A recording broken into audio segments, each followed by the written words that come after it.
আমের সময় যদি আমের এই ডেজার্টটা করে না খাই তাহলে মনে হবে যে আসলে নিজেকে আমের কোনো ডেজার্ট থেকে বঞ্চিত করলাম। তো দেখতেই পাচ্ছেন, অনেকে কিন্তু গেস করতে পারছেন যে এটা আমের আসলে আমি কী বানিয়েছি। আমের কিন্তু এটা জেলি পুডিং হয়ে গেছে। তো এখানে কিন্তু আমার একটু প্রবলেম হয়েছিল, আমি কিন্তু একটা ভুল করে ফেলেছি, আর সেই ভুলটাও কিন্তু আপনাদের সঙ্গে শেয়ার করব। আপনারা যারা এই আমের জেলি পুডিংটা করবেন তারা পরবর্তীতে আমার এই কথাটা মনে রাখলে আপনাদেরটা পারফেক্ট হবে। তো দেখতেই পাচ্ছেন, এটা যখন বাচ্চাদের সামনে দিবেন বা বাচ্চাদের সামনে আমি দিয়েছি, তারা কিন্তু কালারফুল দেখে সত্যি অবাক হয়ে গেছে। তো চলুন কথা না বাড়াই, চলে যাই আমি একদম মূল রেসিপিতে। তো আসসালামু আলাইকুম, by the way, this is me Angela নাঞ্জেলা স্মো, welcome back to my another video. আমি প্রায় 8 থেকে 10টার মতো আম এভাবে মানে হাত দিয়ে কোচলে নিয়ে আপনারা ব্লেন্ডারে ব্লেন্ড করে নিতে পারেন। তারপরে একটা স্টেনারের সাহায্যে আমের যে আঁশগুলো ছিল সেগুলো আমি কিন্তু তুলে ফেলেছি। আমের আঁশ কিন্তু এখানে একদমই দেওয়া যাবে না। তারপরে দিয়ে দিচ্ছি প্রায়, আম যেহেতু এমনিতেই মিষ্টি, তো 4 থেকে 5 টেবিল চামচের মতো আমি চিনি দিয়ে দিচ্ছি। আর দিচ্ছি এখানে আগার আগার পাউডার 1.5 টেবিল চামচের মতো। তো আপনারা কিন্তু এখানে অবশ্যই আগার আগার পাউডারটা প্রায় 2 থেকে 2.5 টেবিল চামচের মতো দিবেন, তাহলে কিন্তু পারফেক্ট একটা পুডিংয়ে তৈরি হবে। তো আমি এটা কিন্তু দেখতেই পাচ্ছেন একটা বাটিতে মিক্সড করে নিচ্ছি। তো এটাকে ভালো করে মিক্সড করে নিচ্ছি চিনি এবং সে আগার আগার পাউডারটা। তো এখানে একটা ফ্রাই প্যানে দিয়ে দিচ্ছি আমি। তো আমি কিন্তু এখন চুলার ফ্লেমটা দিয়ে দিয়েছি। আপনারা কিন্তু কখনও আগার আগার পাউডারটা চুলার ফ্লেম দিয়ে তারপরে করবেন না, তাহলে কিন্তু এটা একদম জমাট বেঁধে যাবে, আপনার কিন্তু পুডিংটা মানে একদমই হবে না।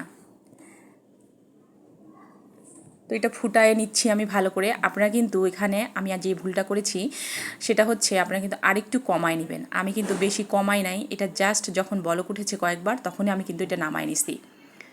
তো চলুন সার্ভ করে নিই। আমি আমার পছন্দ মতো ডিশে সার্ভ করছি, আপনারা আপনাদের পছন্দ মতো ডিশে সার্ভ করে নিতে পারেন। আপনারা যে 4 কোণা ডিশগুলো আছে সেগুলোতে করতে পারেন। আমি একটা ছোট করছি, একটা বড় করছি। এবার হ্যাঁ, এখানে একটা ইন্টারেস্টিং ব্যাপার, সেটা হচ্ছে আমি রাত 10টার সময় পুডিংটা করেছি। আমার বাচ্চা জেদ করছিল যে মা আমাকে এইভাবে আমের জেলি পুডিং করে দাও। তো রাত 10টার সময় করার আগে, এবং ওর মানে আপনাদের ভাইয়া আবার নাস্তা নিয়ে এসেছে, অনেক নাস্তা, দই ছিল। তো বাচ্চারা আর সেদিন আর পুডিংটা করা হয় নাই। এই পুডিংটা আমি কিন্তু নর্মাল ফ্রিজে রেখে দিয়েছিলাম আগের দিন রাতে।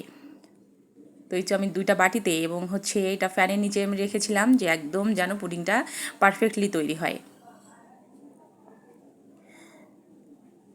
তো 2টা বাটিতেই আমি করে রেখেছিলাম। পুডিংটা কিন্তু তখনই হালকা হালকা জমাট বেঁধেছিল।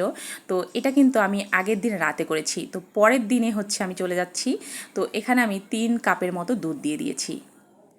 এখনও কিন্তু আমি মানে চুলাটা জ্বালাই নাই। চুলা না জ্বালিয়ে এখানে আমি চিনি দিয়ে দিচ্ছি প্রায় 6 থেকে 7 টেবিল চামচের মতো। আপনারা আপনাদের স্বাদ মতো দিবেন। তো আমি 1.5 টেবিল চামচের মতো এখানে আমি দুধের মধ্যে আগার আগার পাউডারটা দিয়ে দিচ্ছি। আবার ভালো করে মিক্সড করে নিয়ে এবার আমি চুলা ফ্লেমটা দিয়ে দিয়েছি। তো এখানে যে আমের যে জেলিটা করে রেখেছিলাম, তো সেটা কিন্তু আমি এইভাবে কেটে নিচ্ছি। আর দেখেন আমার যে সমস্যাটা হয়েছিল, আমি কিন্তু এখানে আগার আগার পাউডারটা অল্প ইউজ করাতে জেলি পুডিংটা মানে আমের পুডিংটা ভালো করে জমে নাই, বা আমের যে জেলিটা। তো এখানে কিন্তু দুধটা একদম ফুটে গেছে। তা আমার মেয়ে আবার এরই মধ্যে এসে সাজায় রাখছে সার্ভিং ডিশে। আমি আবার দুধটা দিয়ে এভাবে তাকে বললাম যে মা তুমি একটা একটা করে তুলে তুলে এভাবে তুমি তোমার মতো করে সাজায় দাও। তো আমার মেয়ে আবার এভাবে নিজের মতো করেই সাজিয়ে দিচ্ছে। আপনারা আপনাদের পছন্দ মতো দিবেন। আর আমি ছোটো মানে যে ইয়েটা ছিল এটার মধ্যে আর কাটি নাই, এটার উপরেই আমি দিয়ে দিয়েছি, এবং সাইড দিয়ে একটু মানে চাকু দিয়ে মানে নিচে আমি যেন যায় দুধের পুডিংটা, সেটাই চেষ্টা করছিলাম। তো এটার আমি আপনাদেরকে দেখাইতে পারি নাই, এটা আমার মেহমান আসছে তাদেরকে দিয়েছিলাম। তো আপনারা আপনাদের পছন্দ মতো করে নিতে পারেন। তো এটা কিন্তু একদম জমাট বেঁধে গেছে, এটা কিন্তু আর ফ্রিজে রাখতে হয় নাই। দুধের যে জেলি পুডিংটা সেটা কিন্তু এমনিতেই জমাট বেঁধে যায়। তো চলুন আপনাদেরকে সার্ভ করে দেখাই। তো এই তো প্রথমে যেটা আমি দেখাচ্ছিলাম সেটাই কিন্তু এই যে এখন ব্যাস পারফেক্ট একটা জেলি পুডিং তো তৈরি হয়ে গেছে। তো আমার মেয়ে এরই মধ্যে কেটে ফেলছে, আমি জাস্ট আপনাদেরকে চামচ দিয়ে একটু করে কেটে দেখাচ্ছি। তো এটা কিন্তু খুব যে পারফেক্ট হয়েছে তা কিন্তু না। আমার যে ভুলগুলো হয়েছে আমি কিন্তু সেই ভুলগুলোই আপনাদেরকে বললাম। এরপরে কিন্তু আপনারা যারা করবেন একটু মানে আগার আগার পাউডারটা পারফেক্ট দিয়ে করবেন। তো এই পর্যন্ত ছিল। আল্লাহ হাফেজ, আসসালামু আলাইকুম।